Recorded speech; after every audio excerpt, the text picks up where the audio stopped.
நமஸ்காரம். நான் அனசூயா அசோக் குமார், ராமசங்கீத வித்யாலயாவின் இசை ஆசிரியை. இங்கே உங்களையெல்லாம் சந்திக்கிறதுல நான் ரொம்ப சந்தோஷப்படுறேன். ஆக்சுவலாக நாங்கள் வந்து எவ்ரி இயர் ஒவ்வொரு வருடமும் வந்து சம்மர் கேம்ப் கோடை கோடை விடுமுறையில் எப்படி கழிக்கிறது, பயனுள்ள முறையில் எப்படி கிடைக்கிறதுங்கிறதுக்கு நான் வந்து ஒவ்வொரு வருடமும் ஒரு 10 நாட்கள் நாங்கள் இதை நடத்தி கொண்டு வருகிறோம். இதில் வந்து பலவித பிரமுகர்களை கூப்பிட்டு அவர்களை விட்டு சில சில விஷயங்களை குழந்தைகளுக்கு கற்றுக் கொடுப்பேன்.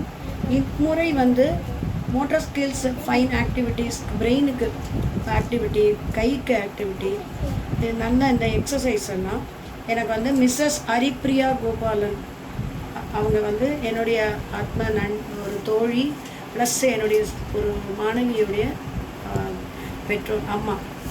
ஸோ அவங்க டாக்டர் ஹரிப்ரியா கோபாலன் அவர்கள் வந்து ரொம்ப எளிய முறையில் குழந்தைகளுக்கு ஆக்டிவிட்டீஸ் கொடுத்து அந்த குழந்தைகளுக்கு வந்து எதெல்லாம் நல்லதுங்கிறத சொல்லி கொடுத்தா, இதன் மூலமாக அவளுக்கு வந்து ஒரு ஹோம்ஒர்க் எழுதுறதோ ஒரு படிக்கிறதோ ரொம்ப ஈஸியான முறையில் ஆகுங்கிறத அவளுக்கு சொல்லி கொடுத்தா. மாணவர்களுக்கு கற்றுக்கொண்ட மாணவர்கள் எங்கிட்ட 6 குழந்தைகள் தான் இந்த தடவை சம்மர் கேம்ப் வந்தாள்.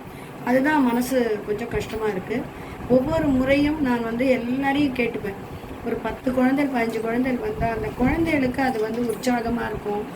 என்னன்னா, குழந்தைகள் இக்கால குழந்தைகளை பார்த்தேன்னா எல்லா குழந்தைகளும் கையில் மொபைல் இல்லைன்னா டிவி, இதுலேயே அடிக்ட் ஆகுதுங்க. இது வந்து நம்ம உடம்புக்கும் கெடுதல். இதுலேருந்து வெளியில் வந்து ஒரு கேம்ஸ் ஆகுது, கற்றுக்கிறதுக்கும் விஷயங்கள் இருக்குங்கிறத அவளும் தெரிஞ்சுக்கணுங்கிறதுக்கு தான் இந்த சம்மர் கேம்பை நான் வருஷம் நடத்துகிறேன். ஸோ இந்த தடவை 6 குழந்தைகள் வந்திருக்கா. அது 6 குழந்தைகளும் வந்து ரொம்ப உற்சாகமாக எல்லாத்துலேயுமே நல்லா பார்ட்டிசிபேட் பண்ணி படித்தா. என்னுடைய மாணவி சாதனான்னு ஒரு குழந்தை வந்து கிராஃப்ட் ஆரிகாமி சொல்லி கொடுத்தா. இதற்கு மேலே வந்து நான் இங்கே என்ன சொல்லிக்கணும்னா, ஆக்சுவலாக பகவத்கீதை போட்டிருந்தோம்.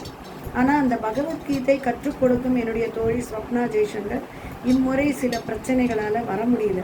ஸோ அவங்க வந்ததே முதல் நாள் வந்தாங்க, ஒரு 2 ஸ்லோகம் தான் சொல்லி கொடுத்தாங்க. அதுக்கப்புறம் அவங்களால தொடர முடியல.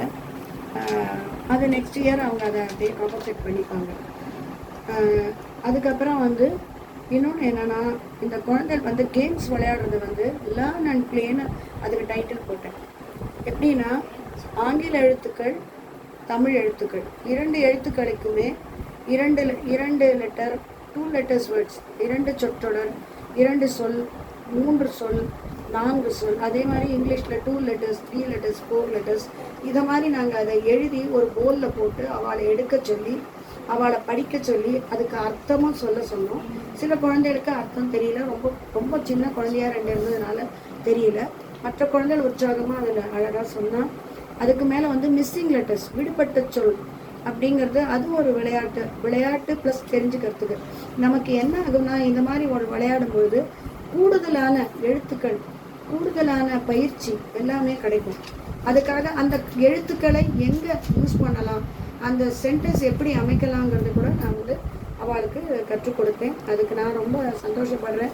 எனக்கு கிடைச்ச குழந்தைகளும் ரொம்ப அறிவுபூர்வமான குழந்தைகள், ரொம்ப இன்டெலிஜென்ட்டாக எல்லாம் இருந்ததுனால என்னால் அதை ஹேண்டில் பண்ண முடிஞ்சது. ஸோ இப்போ என்ன சொல்லணும் அப்படின்னா, இந்த சம்மர் கேம்ப் ரொம்ப விமர்சையாக நடந்து இன்றைக்கு கடைசி நாளாக இன்றைக்கு முடிவடைகிறது. இந்த குழந்தைகளுக்கும் கற்றுக் கொடுத்து வந்த ஆசிரியர் அவர்களுக்கும் எல்லோருக்கும் என்னுடைய மனமார்ந்த நன்றியை தெரிவித்துக் கொண்டு, பிறகு அடுத்த முறை சம்மர் கேம்பில் நாம் சந்திப்போம். நன்றி, வணக்கம்.